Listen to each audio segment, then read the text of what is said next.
हाँ, ध्यान दीजिए बच्चों। कल मैंने आपको इडियम्स एंड फ्रेजेस याद करने के लिए दिया था। उसके पहले कॉम्प्लेक्स सेंटेंस पढ़ाया गया। अब कंपाउंड सेंटेंस शुरू हो रहा है, यानी दो या दो से अधिक वाक्यों को एक कंपाउंड सेंटेंस में जोड़ना। तो इसमें देखिएगा, कंपाउंड सेंटेंस बनाने के लिए कोऑर्डिनेट कंजंक्शन का प्रयोग किया जाता है, यानी दो या दो से अधिक सिंपल सेंटेंसेस को एक कंपाउंड सेंटेंस में जोड़ने के लिए कोऑर्डिनेट कंजंक्शन का प्रयोग किया जाता है। और ये चार प्रकार के होते हैं। कोऑर्डिनेट कंजंक्शन चार प्रकार के होते हैं।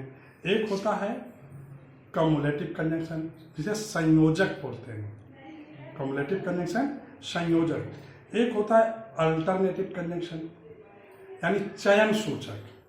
इसके बाद होता है एडवर्सेटिव कंजंक्शन, विरोध प्रदर्शक। और चौथा होता है इलेटिव कंजंक्शन, यानी परिणाम सूचक। तो सबसे पहले हम आपको कम्युलेटिव कंजंक्शन का प्रयोग बता रहे हैं कि कम्युलेटिव कंजंक्शन के अंदर कौन कौन से कंजंक्शन आते हैं और इनका प्रयोग कब करते हैं। तो देखिए, कम्युलेटिव कंजंक्शन के अंतर्गत and, both, dash and, as well as और not only dash but also का प्रयोग किया जाता है। किसका किसका? And, both, dash and, as well as, not only dash but also का प्रयोग किया जाता है। ठीक है। इनके माध्यम से समान पदी उपवाक्यों को जोड़ा जाता है। समान पदी का मतलब यह है, या तो सब्जेक्ट समान होना चाहिए, या ऑब्जेक्ट समान होना चाहिए, या वर्ब समान होना चाहिए, यानी एक पद दोनों वाक्यों में समान होगा, तभी इस नियम का प्रयोग करेंगे। जैसे हम इसका एग्जाम्पल दे रहे हैं। ऐसा सेंटेंस है जैसे Ravi is a good doctor. इसका मतलब हुआ कि रवि एक अच्छा डॉक्टर है। दूसरा sentence, he is a good player.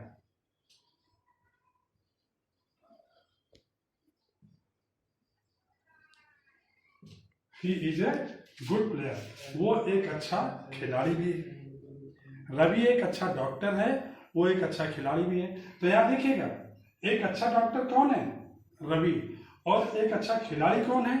Ravi है। रवि के लिए ही का प्रयोग हुआ है। तो देखिए, इसके सब्जेक्ट समान है, यानी एक पद समान होना चाहिए। तो जो पद समान है वो बाहर हो जाएंगे, और जो कंट्रास्ट में है उनमें हम कंजंक्शन का प्रयोग करेंगे। तो जब ये वाक्य बनाएंगे तो Ravi is a good doctor and a good player, पहला सेंटेंस। एक ही वाक्य में चारों कंजंक्शन यूज होंगे।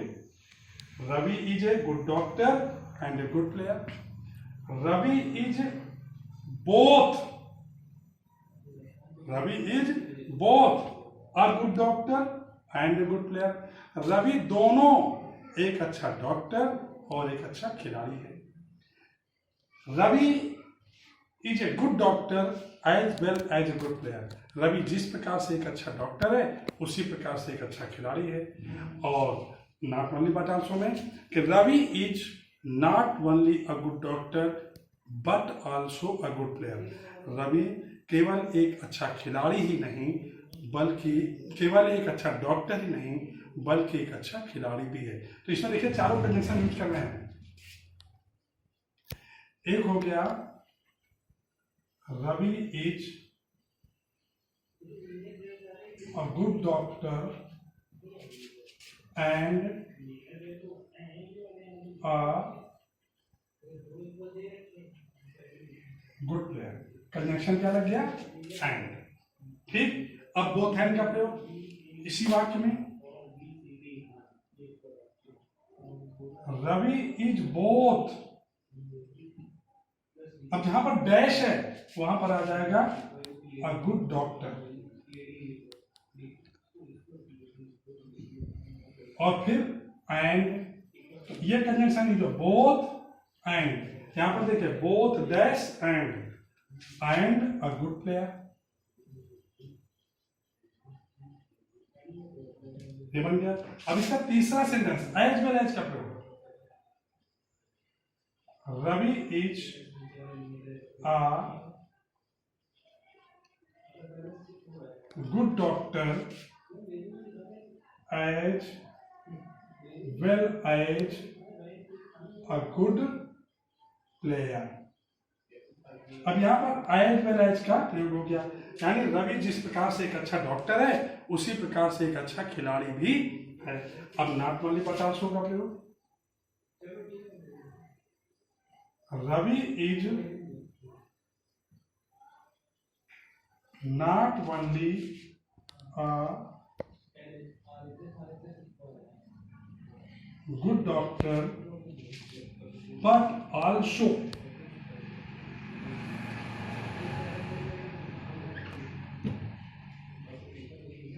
a good player।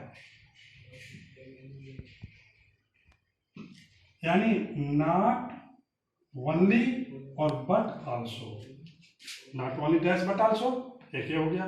तो एक वाक्य बन गया Ravi is a good doctor and a good player. दूसरा बना Ravi is both a good doctor and a good player. तीसरा बना Ravi is a good doctor as well as a good player. और चौथा बना Ravi is not only a good doctor but also a good player. Clear? अब देखिए एक sentence हम और दे रहे हैं, जैसे सेंटेंस है दूसरा, जैसे मोहन प्लेज गुड क्रिकेट। दूसरा sentence his brother plays good cricket।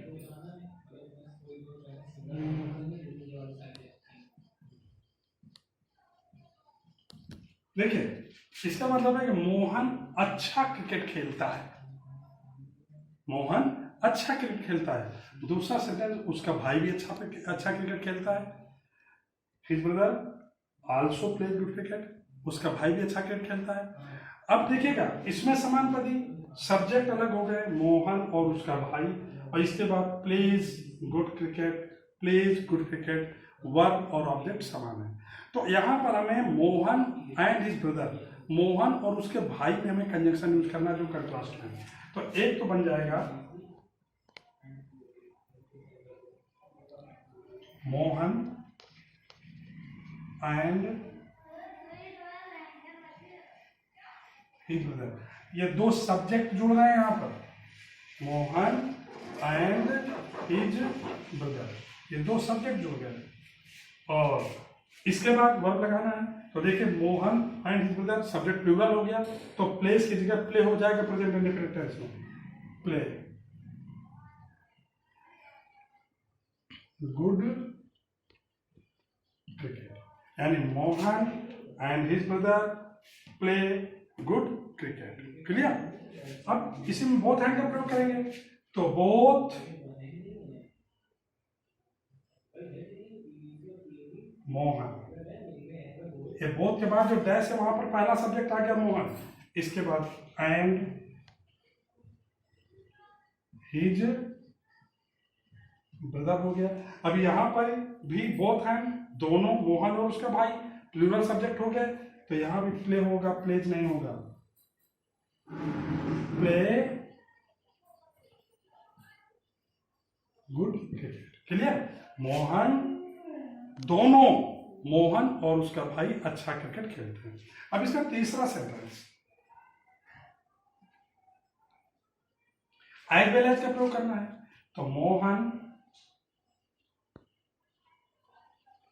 As well as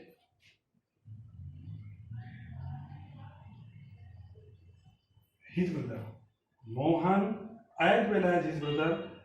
एक चीज ध्यान दीजिए, एज वेल एक ऐसा कंजंक्शन है कि एज वेल एज के पहले जो सब्जेक्ट आता है, जो नाउन आता है, जो प्रोनाउन आता है, उसके अकॉर्डिंग वर्ब लगती है। एज वेल एज से जब दो नाउन या प्रोनाउन, दो सब्जेक्ट जुड़े होते हैं, तो एज वेल एज के जो पहले आता है उसके अकॉर्डिंग आगे वर्ब और प्रोनाउन का प्रयोग होता है। तो एज वेल एज के पहले मोहन है, मोहन नाम है, सिंगुलर है, तो प्ले की जगह यहाँ प्लेज हो जाएगा। ध्यान देने वाली बात है, Mohan as well as his brother plays good cricket.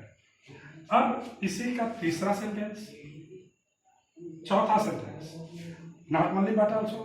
तो केवल मोहन ही नहीं बल्कि उसका भाई भी अच्छा क्रिकेट खेलता है, तो not only Mohan.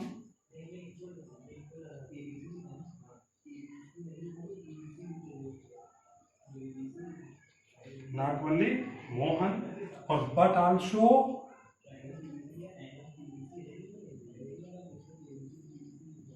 His brother. Not only Mohan but also his brother. अब एक चीज ध्यान दीजिए, आइदर आर, नाइदर नॉर और not only dash but also, इनसे जब दो सब्जेक्ट, दो प्रोनाउन, दो नाउन जुड़े होते हैं तो इनके बाद में जो सब्जेक्ट होता है उसके अकॉर्डिंग वर्ब का प्रयोग करते हैं। तो यहां पर आगे की वर्ब हिज ब्रदर के आधार पर लगेगी प्लेज गुड क्रिकेट। एक एग्जांपल और दे रहे हैं, उससे हम एक वाक्य तो बताएंगे, बाकी आप अपने आप बनाएंगे, मैं समझा दूंगा। जैसे तीसरा सेंटेंस है, जैसे Ravi was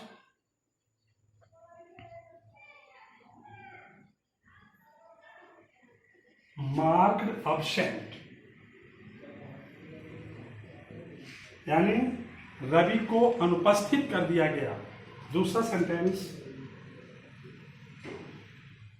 he was turned out from the class। ध्यान दीजिए जरा वाक्य में, Ravi was marked absent, Ravi को अनुपस्थित कर दिया गया। He was turn out from the class, उसे कक्षा से बाहर भी निकाल दिया गया।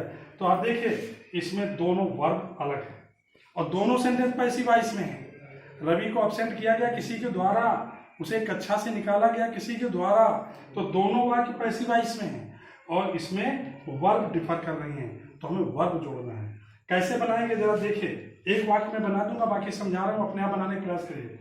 Ravi was marked absent and turn out from the class, सीधा बन जाएगा Ravi was marked absent and turn out from the class. चले बनाए दे रहे हैं, जैसे बन गया Ravi was marked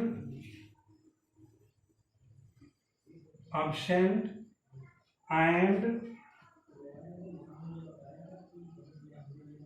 turn out from the class. Clear. अब इसी को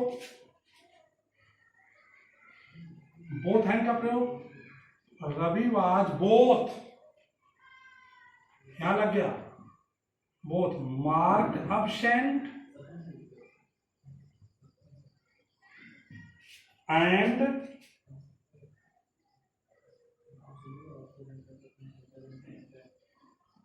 turn out from the class. अब इसी सेंटेंस में एज वेल एज का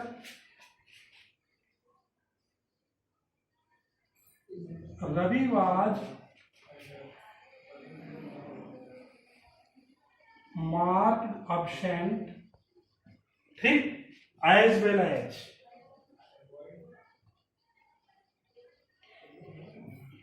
turned out from the class. और नॉट ओनली बट आल्सो प्रयोग कैसे करेंगे, Ravi was not only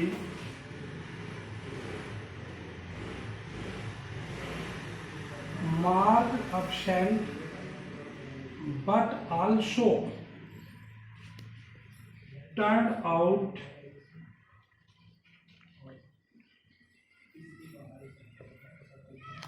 from the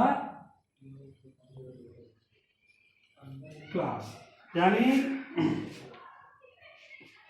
Ravi was marked absent and turned out from the class, Ravi को अनुपस्थित कर दिया गया और कक्षा से बाहर निकाल दिया गया। Ravi was both marked absent and turned out from the class, Ravi को दोनों अनुपस्थित भी किया गया और कक्षा से बाहर भी निकाला गया। और तीसरा है कि Ravi was not absent as well as turn out from the class. Ravi को जिस तरह से एब्सेंट किया उसी प्रकार से क्लास से बाहर भी कर दिया गया।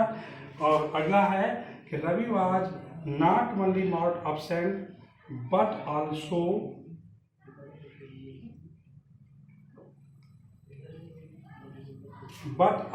Turn out from the class. Ravi को केवल अनुपस्थित ही नहीं किया गया बल्कि कक्षा से बाहर भी निकाल दिया गया। समझ गया ना। इसी प्रकार इसमें बोथ एंड ये कंजंक्शन है, एज वेल एज है और नॉट ओनली बट ऑल्सो। तो नियम क्लियर हुआ ना। अब इसके आगे वाला अगला अल्टरनेटिव कंजंक्शन प्रोग्राम कल बताएंगे। ये एग्जाम्पल ध्यान से समझ करके इनको नोट कर लीजिए और किताब से अपना एग्जाम्पल करते रहिए। ओके, कितना